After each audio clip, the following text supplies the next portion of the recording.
So the main problem we've got two issues. It's the dumping, because it's like now everybody does it, so everybody continues to dump. And then also with the dumping is these guys that we call the sakrappers that go through the properties at night. They are now aware that we are focusing on them, so they don't go in front of a property anymore. They collect the black bags, and then as you can see, they bring them here and they sort and strip everything over here.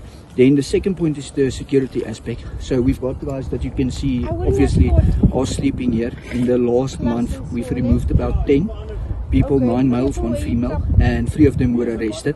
And I'm sure that more of them have criminal cases pending or on the system. Then from the security point as well is, like a lot of the residents say, their domestic cleaners, their gardeners and stuff used to use this as a shortcut. So the taxis will drop them or they'll come from Mr. Park or the backside. And now they can't use it as a shortcut anymore because it's unsafe. They are ambushed, 3 guys wait for them, they steal the cell phones or lunch money, the lunch that they bring themselves to work.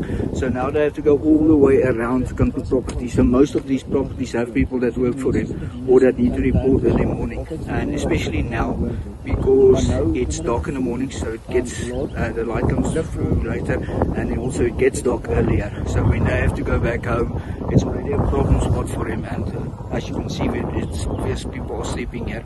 So it's that point of view. And then from what happened on the community group was there was a suggestion from people to burn the place, and that for us is a big problem. If this, it's a massive area, the copy from there all the way to the other side of Jaapie Street. If this takes or catches fire, especially this time of year, it's fire season, it's dry as you can see, and there's a lot of rubbish here. I'm sure the chemicals and the stuff that will come out of this area will be a big problem for us. So from the community side, it's the dumping that's a big problem and continues to happen. And then also the security side, where these people at night, you'll get lots of messages, dogs are barking and people are jumping fences, especially at the bottom. They go into the back of the properties, they see what they can steal, and then they disappear in here. And unfortunately, this is not a one-man show. You can't just send one security person or one community patroller in here. It's massive. They disappear, and they know this like we all know our own houses inside and out.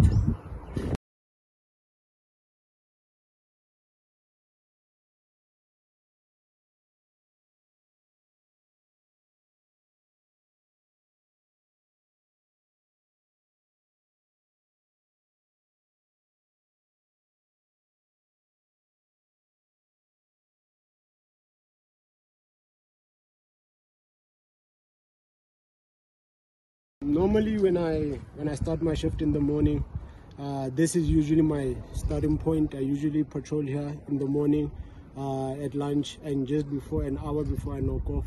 So I normally patrol this area, and this is my starting point actually, because with the missing child that was kidnapped a couple of weeks ago, I found the guy who got his phone there by the bridge. I found him right here.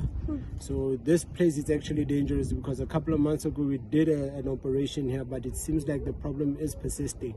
And with the help of Mr. Marshall and my boss, they've given me an opportunity to come here and always make sure that this place is always safe, and I check it over and over again. So I'm grateful for the opportunity. At least I can play my part here.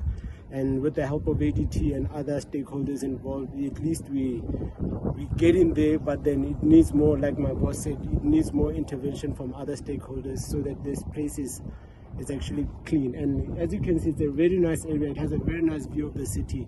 But then when there's people that are staying here robbing the people, it just takes the fun out of everything.